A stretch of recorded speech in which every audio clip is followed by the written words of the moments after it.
Peace, Brianna. How you doing? How y'all doing? I should say.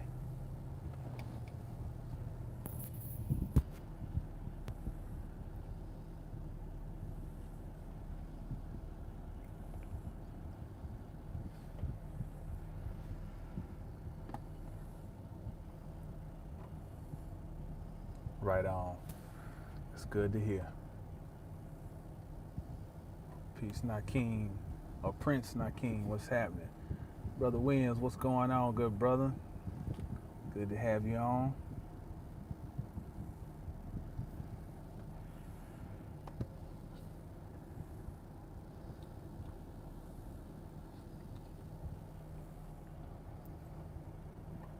I hope everybody's doing good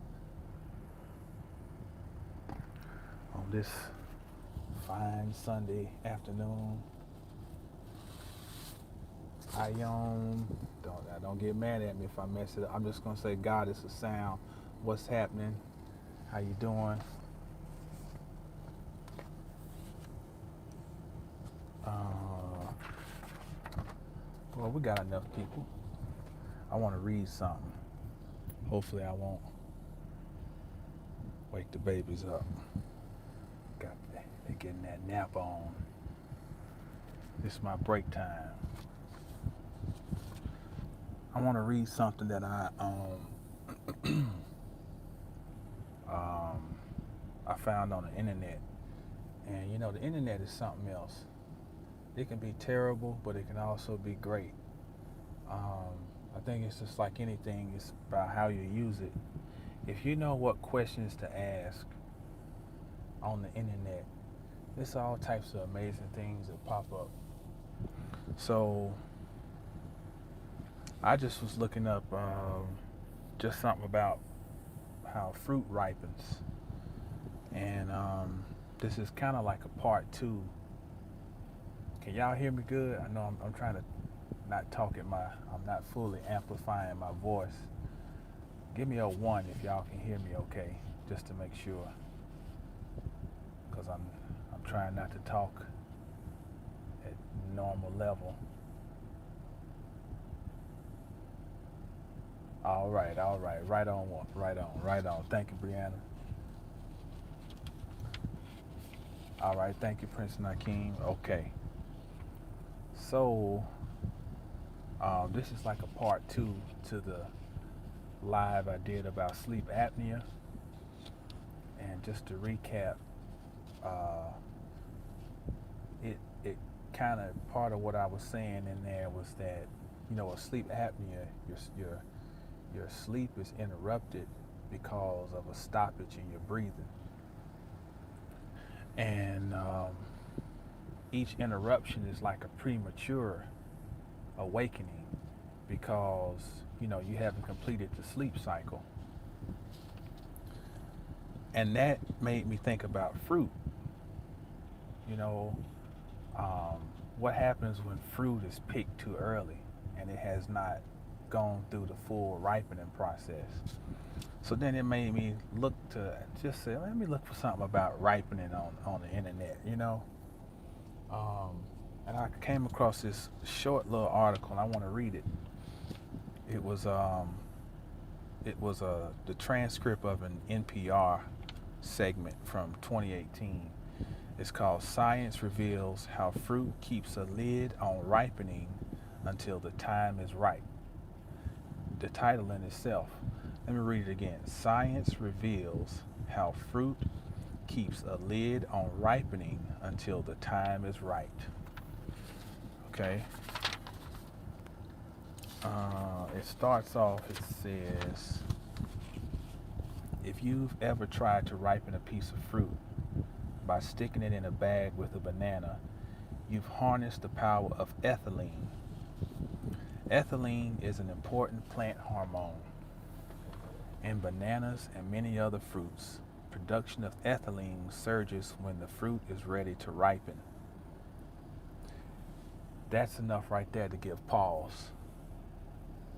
In bananas and many other fruits, production of ethylene surges when the fruit is ready to ripen. That's deep. This surge triggers the transformation of a hard, green, dull fruit into a tender, gaudy, sweet thing that's ready to eat. Scientists have studied ethylene's role in plant physiology for more than a century, and the produce industry has long used the gas to manipulate ripening. But how fruits regulate production of the hormone has been a mystery. Now scientists have found a master switch that leads the plant to crank up ethylene production when the time is, well, ripe. In a study published Monday in Nature Plants, researchers found that before a fruit is ready to ripen, this master switch prevents ripening related genes from being turned on before it's time. That's worth repeating. This master switch prevents ripening related genes, speaking of ethylene, from being turned on before it's time. Flipping the master switch is like breaking the glass on a fire alarm, says study co-author James Giovanni, a plant molecular biologist at the U.S. Department of Agriculture and Cornell University. Once you pull that lever, things really start happening. I'd like to propose that ripening of the fruit is concurrent or is synonymous with consciousness. I'm not going to get ahead of myself. I'm just going to stay right there. I'm going to put that out. I'm not going to elaborate. The ripening of the fruit coincides or is synonymous with consciousness. Okay? I'll explain. The switch is critical because ripening too early. This is going back to the sleep apnea conversation. The switch is critical because ripening too early can have dire consequences for the plant. It might miss its chance to procreate. Making fleshy, delicious fruits is a strategy. The end game is getting an animal to eat the fruit and disperse the seeds within. That's heavy. That's heavy. Now I'm gonna have to take a pause here and just elaborate. First, let me repeat this. A lot of this is worth repeating. The switch is critical because ripening too early can have dire consequences for the plant. It might miss its chance to procreate. Making fleshy, delicious fruits is a strategy. The end game is getting an animal to eat the fruit and disperse the seeds within. That's heavy. What happens, I've several times I've talked about the difference between knowledge and wisdom, or especially the gathering of information versus the fermentation of it.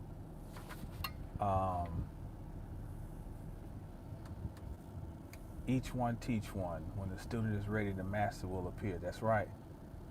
For the planet. Exactly, Brianna, exactly. Everything is everything.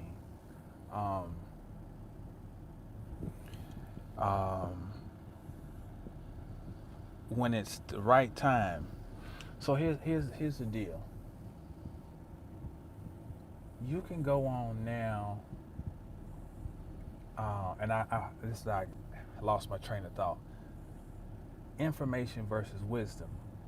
Wisdom is when information and life experiences commingle, cohabitate, and ferment. That then becomes wisdom. Okay. Tell me which one is worse. If I starve you to death, or if I feed you and feed you and feed you. It's like that old Wu-Tang skit. I can't remember. It's like, I'll feed you and feed you, then I'll staple your mouth shut I can't remember which one. It might have been off the album with the big yellow Wu-Tang symbol on it. I can't remember. It was came out like 96, 97 maybe. I'll fucking feed you and feed you. You know, which one is worse? I starve you, or if I just keep feeding you and feeding you, and you have no way to defecate, you can't digest it, um, none of those things. Well, if you look at it, they are equally as bad. So, juxtapose that with our existence here on Earth. If people are denied information, it's a travesty. It's an equal travesty to flood, flood, flood information. And what it does is, whereas there was lack without information, the flooding and flooding creates indigestion. It leaves a person to just almost want to vomit because they can't digest what all they're getting. So if you look right now at what's going on in the world, me, you, your daddy, your mama, my mama, a million people, they can come back and tell you different versions of what they've heard of what's going on, you know, what's happening. And the thing about it is this: part of your awareness is being able to look around you and foresee things that might be coming so that you can react and respond properly and prepare yourself and move as you need to move. You know what I mean? Now, in this era of plucking fruit before it's ripe, meaning people can watch a lot of videos and they get their BA degree in wokeness or their BS degree in wokeness, and then it becomes, I'm so woke that you know, I'm about to tell y'all this secret. This is what they about to do. And here's the thing that's just tripped out about this. If I'm about to give you some information, I'm about to tell you how they are about to do the most heinous things to us, and they're about to destroy us and roll on us and all this. Why would I say at the end, like, share, and subscribe my video? Follow me on all my social media.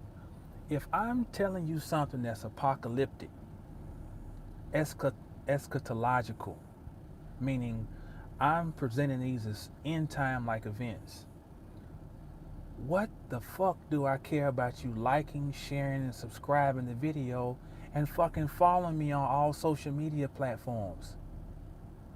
Think about this.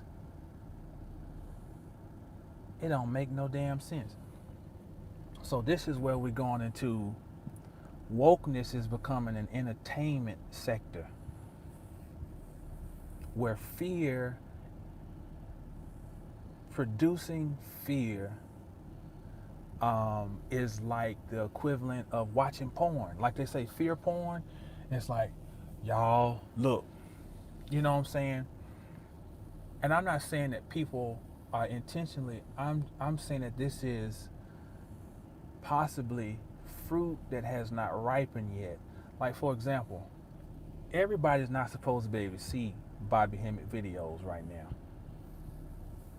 And a lot of other videos, because if it's not your time to be picked off the tree, it can be, peace, Sister Zeta, it could become detrimental to be exposed to certain information that you are not mature enough yet to handle. You cannot get your BS degree in consciousness from social media. You just can't, especially now. It's the ripening of the fruit. What it all boils down to is time. There's a time. That fruit is ripe when the time comes for it to ripen. And that means the fruit has seasoned. So even when we talk so much about my melanin, my melanin,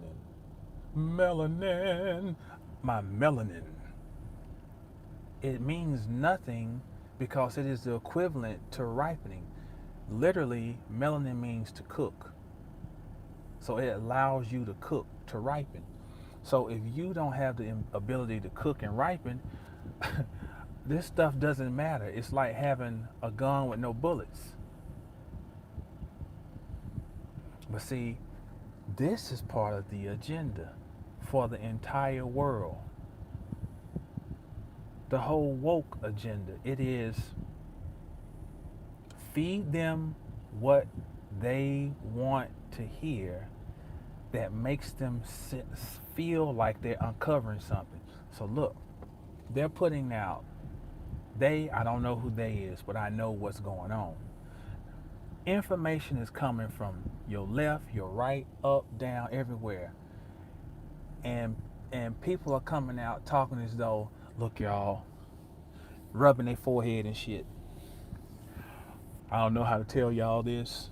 You know, I was working in this industry and I gave up my career. Da, da, da, da. Now, this is where your common sense kick in.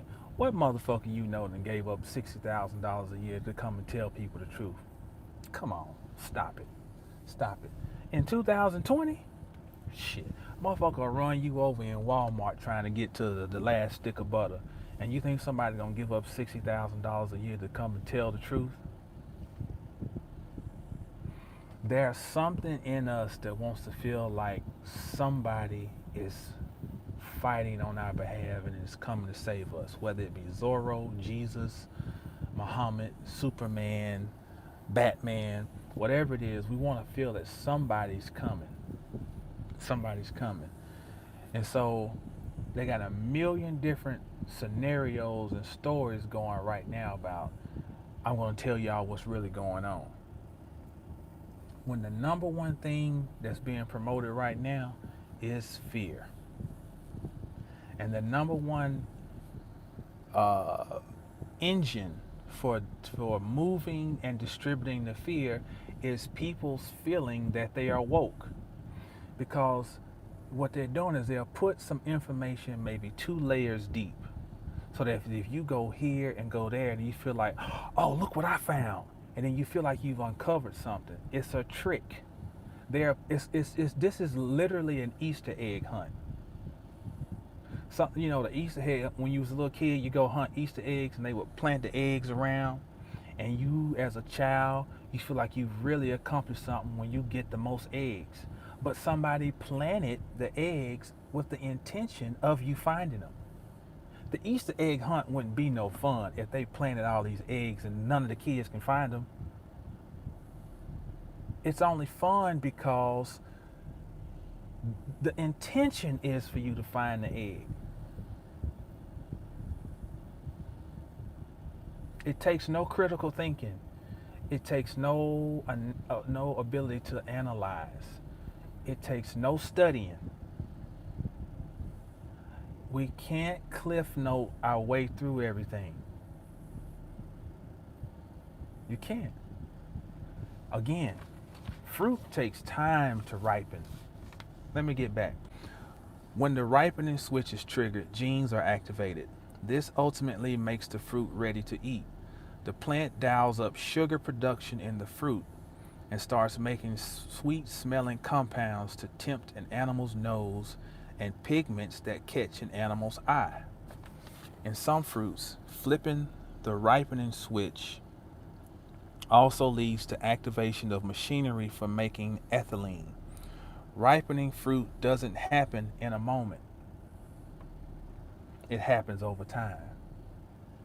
Once the fruit starts synthesizing ethylene, the hormone keeps everything that needs to be turned on,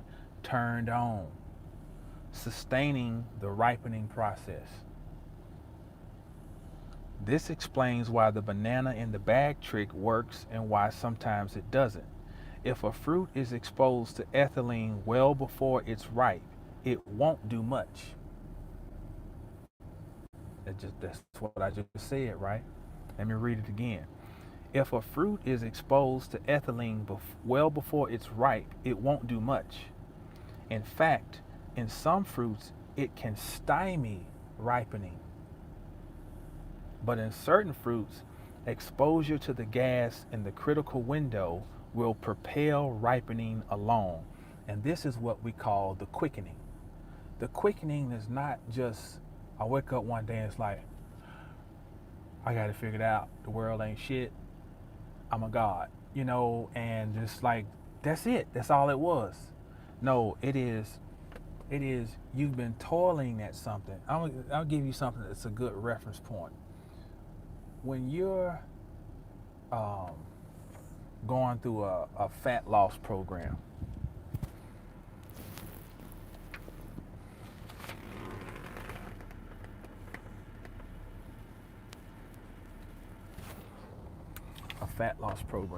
I'm not going to call it weight loss or dieting. Let's just say a fat loss program. Throughout that process, you are going to be monitoring your weight, though, because it is one indicator of how things are moving.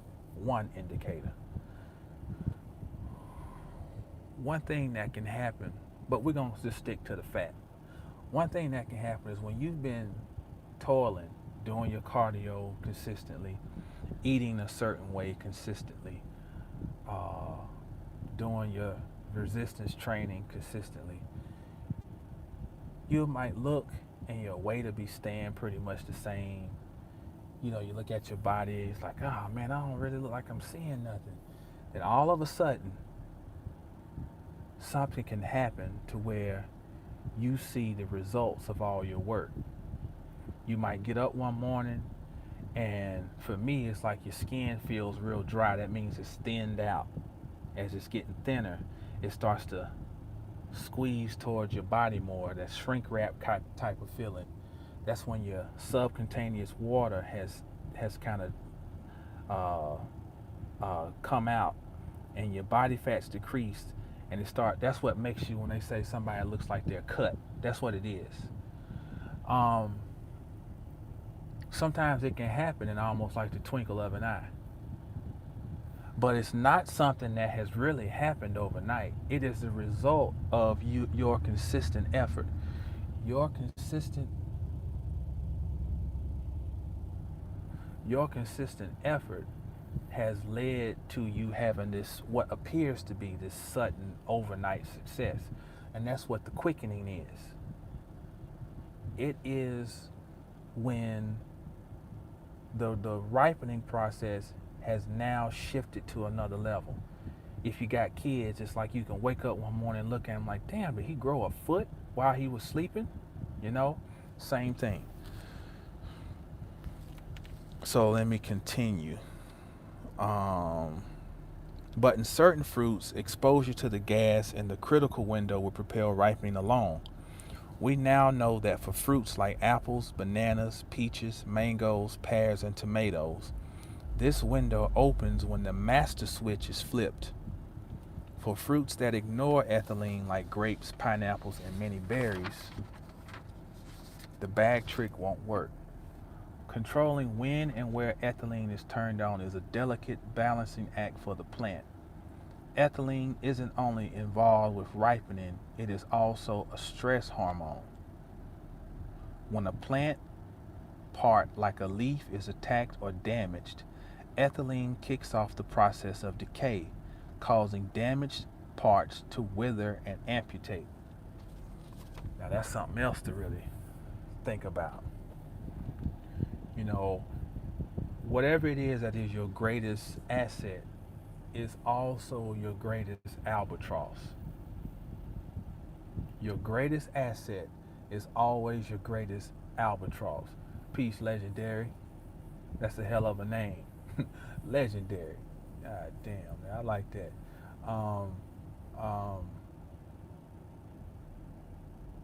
For example, emotion. If you have the ability to tap into emotion, it can open up phenomenal windows for you as an artist, whether you're a visual artist, musician, or singer, or rapper, producer, whatever. tapping into emotion can really just take you into realms that you can't go with just using your left brain. On the same token, your emotions can have you sitting around here broke, can have you sitting around here with a broken life, broken relationships because you couldn't control your emotions, you know? So in everything, albatross. Albatross is a big bird um, is a bird that they would um, hang around a person's neck, or they would put it on a boat in medieval and further back. You know, put it on the mast of the boat, and the albatross is like an anchor that's holding you down. Um, so so it's like a bird, an albatross. Um, so you know, and everything in existence, we know has two sides. You know, um, so that's what this is speaking to. That this same switch that turns on the ripening process also turns on the decay process. No doubt, no doubt, Prince Nakeem. Um, it makes intuitive sense that ethylene is involved in both ripening and decay, says Harry Klee, an expert in the genetics and biochemistry of fruit at the University of Florida in Gainesville, who was not involved in the study. Fruit ripening is the start of decay, says Klee. We happen to pick it and eat it at one stage, but it's on its way to being a bag of mush. Humans have harnessed ethylene's ripening powers for centuries. Ancient Egyptians sliced into figs, triggering ethylene's release and enhancing the ripening process. Chinese farmers ripen pears by burning incense in the pear storage room. What I want to add right here is these two processes that they're describing, I would liken to what a teacher is supposed to be. A teacher is supposed to be someone who understands, especially when this analogy with the ancient Egyptians sliced into figs. A teacher is supposed to be able to convey a science, and the word science means to cut. Okay, that's why science is the same as scissor, cut, cutting through the maze to get to the end, to get to the source, to get to the core. An adequate teacher should be able to start or encourage the process of ripening. The teacher cannot complete the process, of course, but the teacher is supposed to use the tools necessary to maybe start, or maybe to inspire, or to encourage the ripening process to begin or to continue. Okay? The saying "one bad apple spoils the lot" refers to how ethylene released by a decaying apple will prompt nearby apples to ripen and eventually decay as well. A critical observation of ethylene's stress-related activity came in the late 1800s when scientists noticed that gas emitted from street lamps prompted nearby trees to wither and drop their leaves. That's a whole nother discussion. 5G. Today, produce distributors, and I just want to put this stick a pin right here. In the current climate that we're living in, what I'm about to read you, I just want you to keep this in mind. Think media when I say produce distributors. Just plug it in. Peace, Lordy Ma. Plug that in when I say produce distributors and think media. Okay? Today, produce distributors, media, regularly manipulate ripening in fruits that respond to ethylene. Bananas, tomatoes, peaches, pears, and some other fruits are often picked when they're almost ripe. These fruits are shipped while still consciousness, thought, shipped while still firm and less likely to damage. Then distributors release ethylene into the warehouse storing the fruit, ripening them further before delivery to market. Listen to this. This can sometimes be disastrous. ethylene is flammable, and explosions in fruit warehouses have killed people. Once again, not allowing oneself to ripen in so-called knowledge for it to then season and become wisdom is disastrous. We even see on the level of just purely the fruit that trying to manipulate the ripening process can cause a massive explosion. What's up? What's up, Milton? Discovering of the ripening switch could allow for even, listen to this, even finer regulation of the process, says Clee, and the data generated in the new study could help researchers investigate a slew of other ripening related issues, including flavor.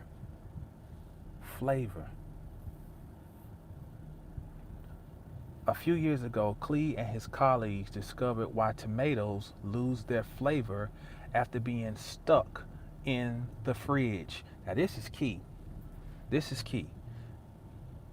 Clee and his colleagues discovered why tomatoes lose their flavor after being stuck in the fridge. If anybody really know about cooking, you know you're not supposed to put your tomatoes in the refrigerator. You're supposed to leave your tomatoes sitting on the counter. The chilling changes the activity of important flavor-related genes. The new study suggests that a similar ripening switch may be the culprit for flavorless fruit.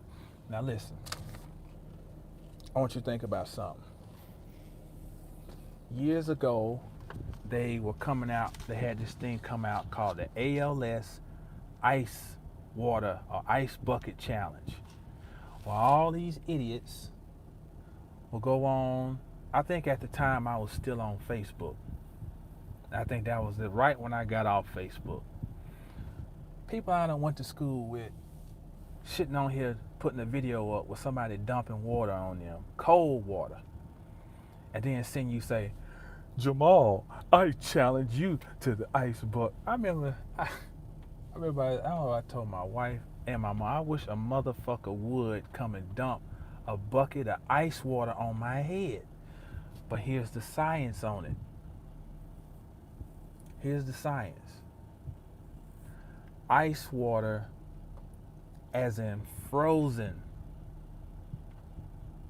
Then around the same time, a movie comes out, Frozen, kids movie, takes the world by storm. One of the biggest selling kids movies in history, Frozen. And the story is this little girl has this thing where she touches everything and it freezes. That means it dies. Okay? About 3 years ago, they came out with this thing called the mannequin challenge. All these kids be in these schools, teachers and everything participating, and they standing there and, you know, the camera's walking by and everybody's frozen. See, it sounds like a stretch, but I said at the time at the ice bucket challenge and of the mannequin challenge, I said it looks like somebody's trying to freeze time. Now think about this. These challenges didn't just go around in, you know, Dallas County or Buncombe County. These went around not just the states, the world. The mannequin challenge went around the world. These videos got hundreds of millions of views. Okay? So what happens when you get this much energy working in one direction? It's a ritual. Oh, what's this? And then Disney releases Frozen 2 ahead of time at Virus Isolation Challenge on their app for those who are.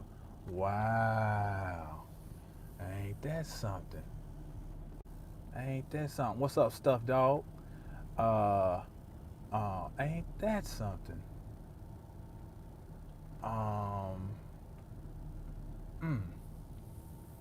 Very interesting. Well, I would say all these things, including now, What are we doing right now? We're frozen. We're frozen. Um, so that's a whole different conversation. But I just want to throw that in. But either way, I'm gonna stop right there. The rest is just about 2 more paragraphs. But I'm tired of reading this. But I want to conclude. I don't know if I want to read all this stuff today. I kind of wanted to conclude with some things I collected from some of the old Bobby Hemmett lectures, like some of the books, and it was a series of things he said, and I got them collected in it's like 4 different books here, and they all coincide. But I don't know if I feel like, let's see what's going on. Okay, Prince Nakeem said, kind of reminds me of representing time and being synonymous with the sphere of Bina, and how you don't gain an understanding until the time. That's right. That's right. And what does Bina do? Bina is Mary. She gives birth. Bina is actually feminine, gives birth. And that's right. That's right. And Bina does align with Saturn. That's a good point. Also, how Saturn has to strip you of all you thought you knew and break you down before building you back up, thus ripening you for. That's right. That's right.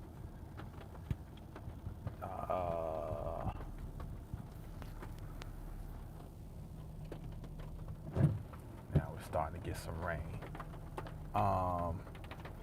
Well, let's see. Maybe I'll read these. I don't know if I don't have the pages marked.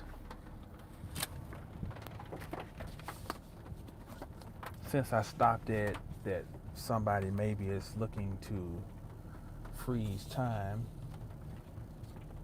what maybe would be the purpose of freezing time? Maybe it's to offset something that is destined. So, excuse me, this is from The Secret Doctrine. This is volume 1. And they're talking about this. They're talking about something called virile. Okay? And I'm just going to pick up and read, you can get this and read it for yourself. If the question is asked why Mr. Keeley was not allowed to pass a certain limit, the answer is easy. Because that which he has unconsciously discovered is the terrible sidereal force known to and named by the Atlanteans Mashmak, and by the Aryan Rishis in their Ashtarvidya by a name that we do not like to give. It is the virile of Bulwer Lytton's coming race, and of the coming races of our mankind. The name virile may be a fiction. The force itself is a fact, doubted as little in India as the existence itself of their rishis, since it is mentioned in all the secret works. It is the vibratory force which, when aimed at any army from an Agni Roth, now Agni Roth means fire chariot,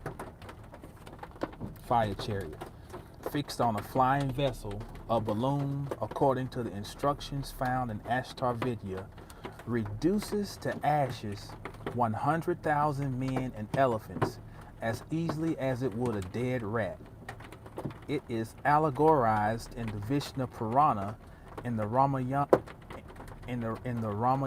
and other works, in the fable about the sage Kapila, whose glance made a mountain of ashes of King Sagara's 60,000 sons, and which is explained in the Esoteric works and referred to as the Kapalaksha, Kapila's eye. And it is this satanic force that our generations were to be allowed to add to their stock of anarchist baby toys known as melanite, dynamite clockworks, explosive oranges, flower baskets, and such other innocent names. It is this destructive agency which, once in the hands of some modern Attila, for example, a bloodthirsty anarchist, would reduce Europe in a few days to its primitive, chaotic state with no man left alive to tell the tale. Is this force to become the common property of all men alike? Consciousness. Okay. Next. The secret books of the Egyptian Gnostics. Let's see, what is this one? This one. Let me find.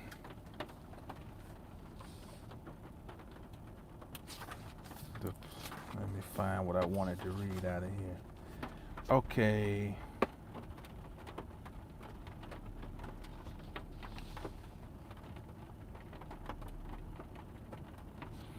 It is soon after the resurrection of Jesus, who is Abramatho, is standing near the shore of the ocean, upright upon an altar around which are wrangled his disciples. He pronounces a mysterious prayer in which there are some of the Kabbalistic names that we find also on those curious engraved gems, which are commonly, though arbitrarily, described as Gnostic, as well as in the formulas written on magic papyri, Greek and Coptic. Under the impact of these words, the heavens are suddenly opened. Jesus and his followers are transported into intermediate space, and in front of them, steering amid the winds, they behold the ships of the sun and the moon, manned by fantastic beings. In one of these ships, they can even distinguish the dragons, whose function it is to wrest the archons, the light, to wrest from the archons the light that they have stolen. Jesus then tells how the powers of Sabbat, the Adamus, who had at first persisted in procreating angels, decans, and other powers, had been bound in Yah. Yah is Jehovah, Father of my Father. Okay.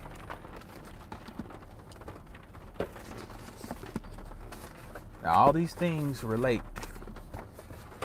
Okay, we're gonna go to now Kundalini for the New Age.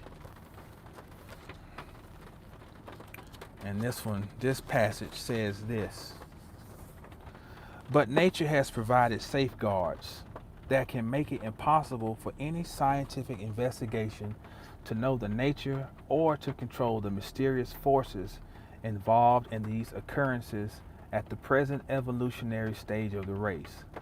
The reason for this is simple. We know what amazing devices protect life on Earth. The whole drama of organic evolution from the beginning to this moment is a miracle of divine protection continued for billions of years against staggering odds. One chance against billions, repeated interminably. Yet that one infinitely slender chance succeeded, and humanity owes her existence to that. Okay. We also know that there are defenses that act as umbrellas round the earth. The heaviside layer, for instance, that shields terrestrial life from the lethal effects of cosmic radiation. There are defenses that keep the forces of nature, flood and tide, storm and rain, heat and cold, from attaining a fury or a rigor fatal to life. These are defenses that allow us to live unconcerned and disturbed while the earth whirls through space at terrific speed, with flaming oceans of fire storming and raging in her interior. There are defenses in our body that protect us from the deadly attacks of malignant bacteria time after time. There are psychological devices, as there are devices in ants and bees, that rule the social conduct of human beings and form the instinctive background of every human social order. There are devices that bring the human fold back again to the path of evolution after every departure or digression through the offices of religious teachers, revolutionaries, and reformers. There are devices that will come into operation at the time of a seemingly annihilative nuclear war to save the race from extinction, for it is meant to fulfill a glorious destiny. In short, we are miraculously preserved and protected from every side and at every moment. I'm skipping down. Final sentence. Often we fail to realize that there is design in every fragment and every event of the universe.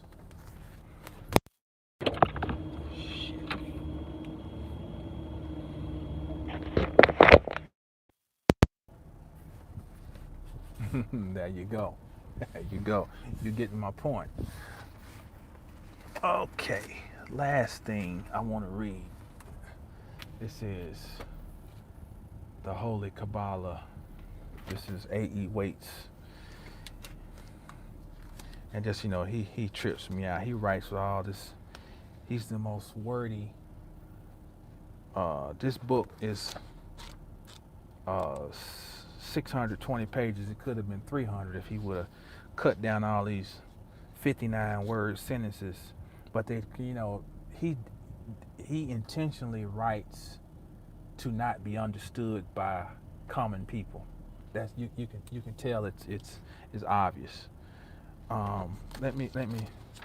This one's a little harder to find, but I know I got it marked.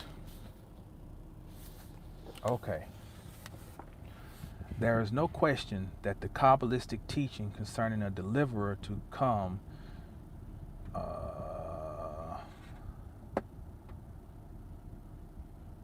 wait a minute.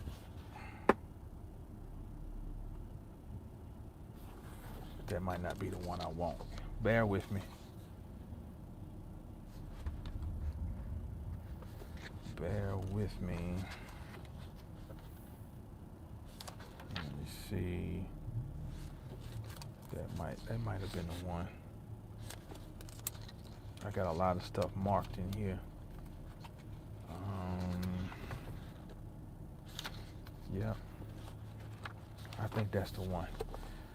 Let's see. Because he says something here.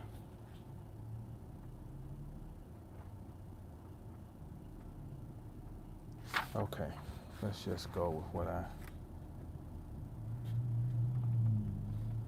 Okay, the time of the common Messiah will be when all souls who are kept in the treasury of souls against the day of their incarnation shall have actually come hither in flesh.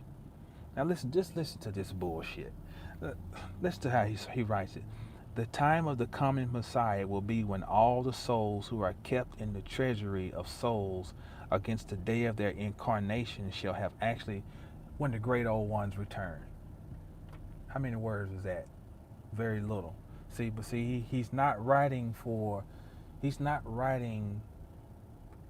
writing not to be helpful. He's writing to communicate to people on a certain level. He's not intending for people like us to be having this conversation right now. Commoners, So thereafter it would seem that new souls will be incarnated in Israel. Then shall the chosen people deserve to find and shall not fail herein. The beloved and the sister soul predestined to each from the beginning of creation. That's the Hieros Gamos, the beloved and the sister soul. That's Solomon and Sheba, Hieros Gamos, Jesus and Mary Magdalene. It is in allusion to this that the scripture says, quote, a new heart also will I give you, and a new spirit will I put within you, end quote. He's getting that from Ezekiel 37:26. And again, it shall come to pass that I will pour out my spirit upon all flesh, and your sons and your daughters shall prophesy. Your old men shall dream dreams. Your young men shall see visions. Now, many of y'all are familiar with that. That's from Joel 2:28. The intruders shall be exterminated at the time when this shall be accomplished, which is said to be of old tradition. To this period there is referable also that text of Genesis which says that Adam and Eve were naked and not ashamed. The reason being that the intruders are the cause of luxury, and when they disappear, all leaning towards incontinence will vanish in like wise. Now all this is utterly stultifying disquisition and mania of interpretation in the literal sense, so far as it can be said to have any. And yet through it all one feels that the secret doctrine is sealing and veiling the simplicity which is of all grace in nature and mystical art. It is a change come over the dream of Israel, so that it shall enter into its own on all the planes and in all the worlds by the help of the right spirit renewed within them. This is the spirit of Messiah, as it is written, quote, renew a right spirit within me, end quote. And as we know that this Christ who is to come in each of us, who is Nazareth, and of all the local habitations of the mastery, who is son of David, son of Joseph, heir of the true legitimacy, stands ever at the door and knocks. That rectified period is the one when all portals shall open and the soul shall find the spouse. We might come to a pause at this point on the subject of the Messiah in Israel, according to the lights and shadows of the secret doctrine. So, what's the point of me reading all that? For one, it's this. We know that fear is being sold wholesale on a daily basis. So, there needs to be a counter to all of this. And that's not to say that we are to be dismissive. We're not, we're not gonna be no fools now. Just walk around here and be dismissive. Peace, Void. Peace, BK Trainer. We're not being dismissive, but at the same time, we should not be crippled and handicapped. We'll abide by the law of the land, or by those who are in deceit at the moment. But that's not really what this is about. This is an affront on the mind. Make no bones about it.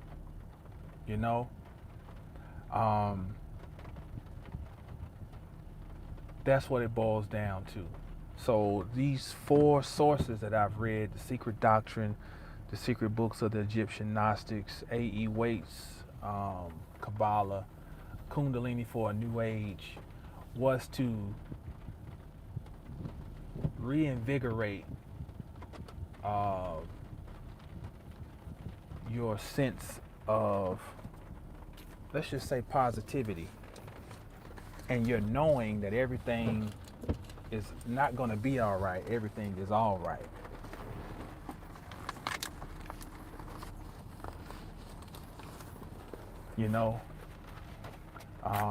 It's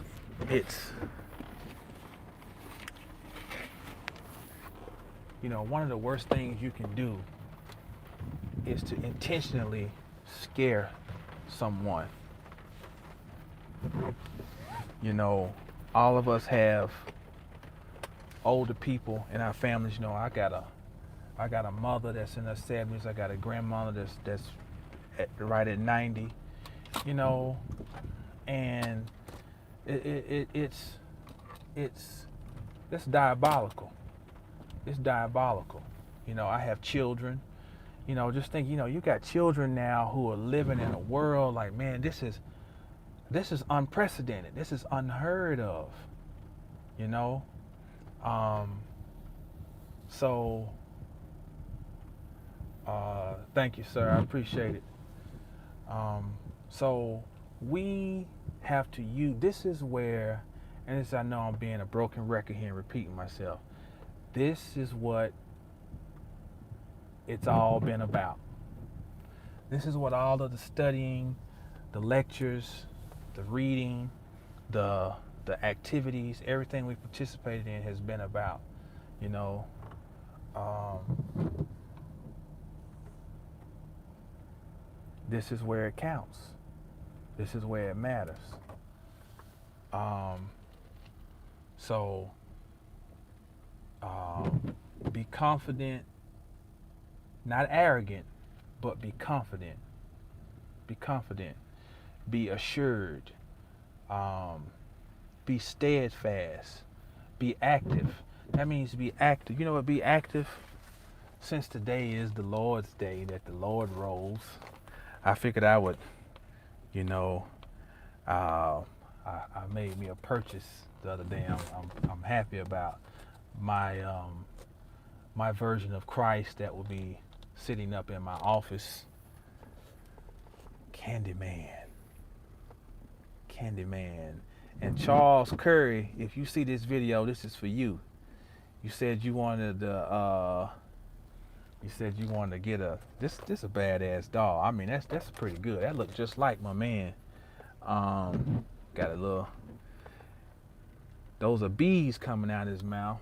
You see they got the little the ribs with the bees. I'm gonna be doing a well in the comment section when this video goes up. If you would like to see a breakdown, old school lecture of well the way I do it. Old school as far as I think the way I do things is kind of old fashioned because I normally have my board. I'm talking about one of those lectures. Um, Let me know in the comment section because Candyman ties into today, all these events, 2020, it all ties in. And of course we know supposedly another Candyman is supposed to come out this year. But Candyman, that's a badass movie.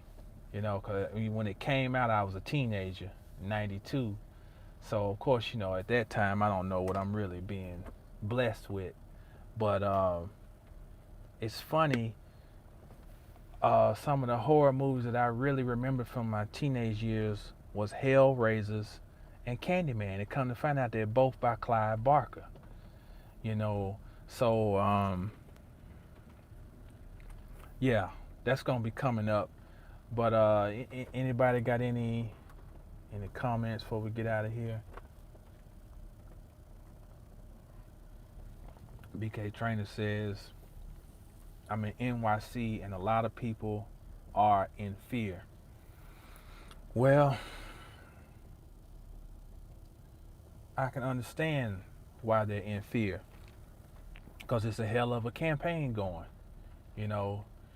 The governor's sitting down every day and basically giving a gloom and doom outlook every day. And what's interesting that I always wonder is like the little Dr. Fauci that gets up there with the president.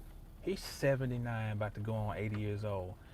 And he's supposedly part of it, which is another thing. It's interesting how the narrative is changing. First it was elderly people and people with pre-existing conditions. Now all of a sudden it's the fire alarm is sounding about African Americans and Mexicans, are high risk. But what's interesting is that Fauci is 79, 80 years old, and I never see a look of worry on his face about could this thing get me? God, I'm part of this population. There's no worry. Not Not an ounce of worry on his face. Trump is 70-something years old. Uh, uh, Whoever that woman up there with those scissor teeth, she got them teeth like Freddy Krueger. The doctor that be up there, she's an old bird. So I mean, but it's like it's understood that we don't get sick, you know. But they are doing an awesome job of promoting fear. Meanwhile, meanwhile, all the restaurants that provide food that tear down your body's defense system are letting you know they're open for business. Ain't that something? There's no mention of, hey, maybe you want to ease off of the fast food. You know, what can you do to strengthen your body's own defense systems? Nothing. Not one word mention of that. But fear is definitely being promoted. You don't know where it's at. You don't know where it could be lurking.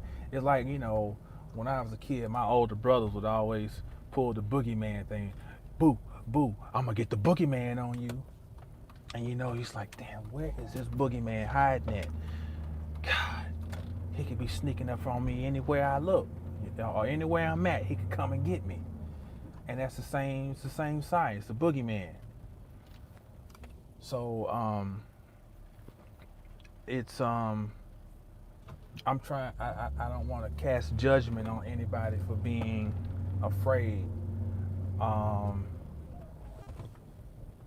But if we come across any of these people, if possible, maybe we can shed a little bit of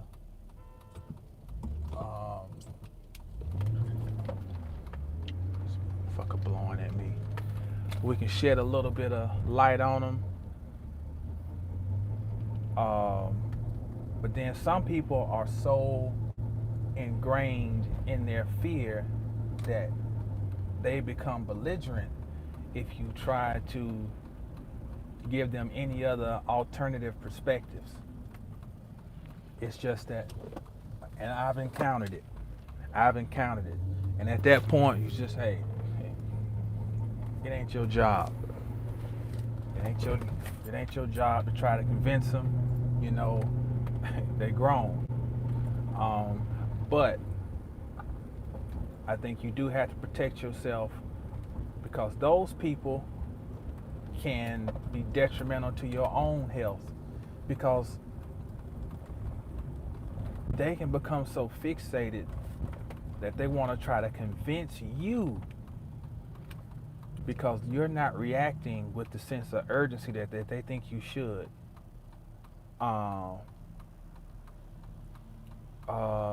That you need to man, this, look, I'm telling you, this is really, it's like, okay, yeah, I'm not judging you, I understand, but they will become upset because you're not reacting like they think you should. So I'm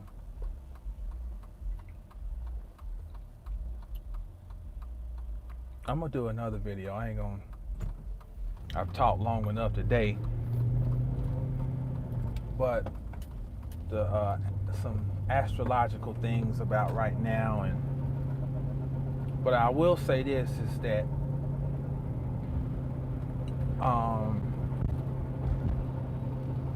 just think about people who do time. People do time, as in time in prison. Often it's because they didn't know how to manage their time when they were free.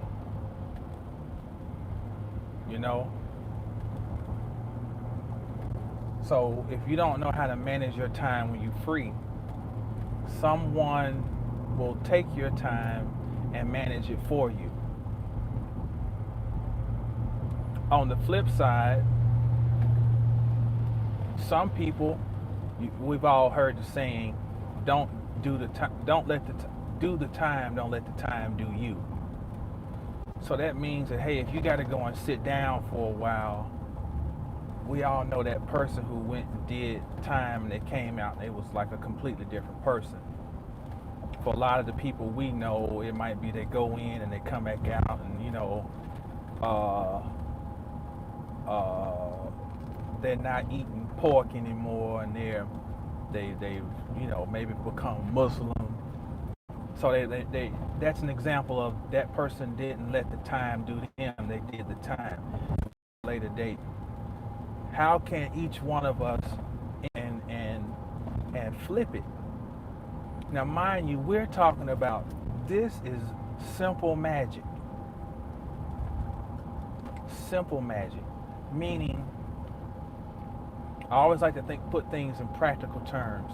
Anytime you go in the kitchen and you take base substances, fruits and foods, different ingredients.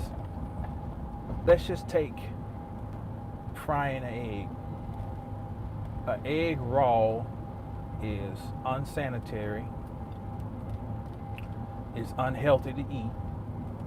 But you take this raw egg, you take a little bit of salt, which is terrible just to eat some salt by itself. It's terrible just to take some fresh black pepper and eat it by itself. You wouldn't sit and drink no avocado oil, but you're gonna take 4 inedible substances by themselves. You're gonna put them together, and you're gonna make something delicious out of them by those 4 substances working together perfectly, being the 5th element. We're gonna come back to this. This is key with Candyman 5. Heat being the 5th element, the element of change. We've got the egg, we've got the salt, we got the pepper, we got the avocado oil. Each by itself is inedible. Okay? We're gonna put those 4 elements together with the 5th element of fire, and we're gonna come out with something delicious that has the highest source of protein I can get, which is albumin. But it's gonna be in a delicious manner where I can eat it. And all y'all vegans and vegetarians, bear with me. Because this by itself is the equivalent of having those raw eggs, pepper by itself, salt by itself. But you are challenged to be the magician right now, which is the chef. Same thing. And to study these ingredients, their components, and to see what can you put together and make a new dish out of this. Now, see, some people need to take this time. I'm not going to say some people, all of us can take this as an opportunity to make improvements. Put it that way. There's always an opportunity to make an improvement. How many people don't read? Well, if you are at home now and you find yourself with more time on your hands and you're like, oh God, they interrupted my life. I'm stuck in it. This is a great opportunity to start reading. I gave you 4 books. If nothing else, I don't know what to start. I gave you 4 books you can start with. This is an opportunity to do the time, and don't let the time do you. Don't give into the prevailing. That's what's up, ancient future. Okay. Don't give into the prevailing message. Wayne Chandler. That's Wayne Chandler's book. You become the master. And I can't remember what. There's a brother I communicate with up in Connecticut, brother Ulysses. He told me something the other day, and I told him I had to reuse it. And I'm not gonna butcher it up, but it's very fitting for right now. I'll bring it up the next time we go on. But just want to say that peace, Lordy Ma. Um, but yeah, that's where we at. Um, um, I'll conclude with this.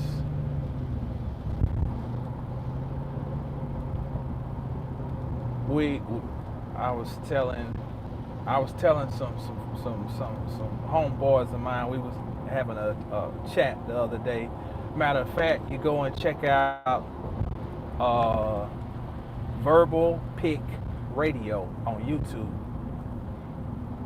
Verbal VERBAL, and I think it's Pick is PIC. I think is how you spell it. Verbal Pick Radio.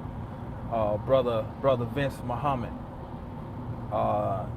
He disseminates a lot of good information, and we had a conversation, and it was his channel, and we got to talking about the Lord's Prayer as part towards the end.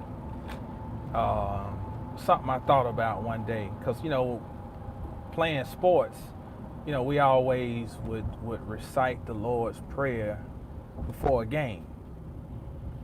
And I just want to highlight one part of it to just kind of conclude about just reshaping your mind.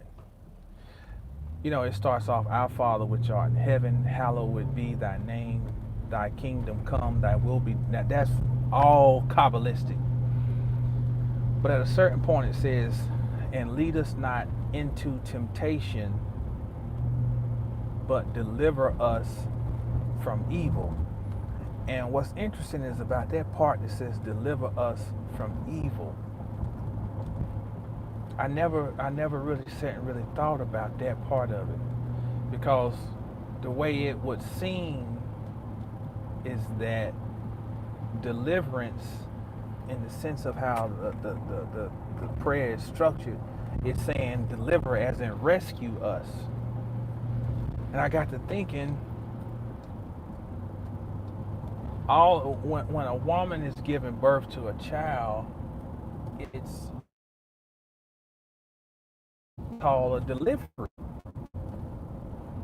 She goes to the doctor, the OBGYN usually, and he or she will deliver the baby.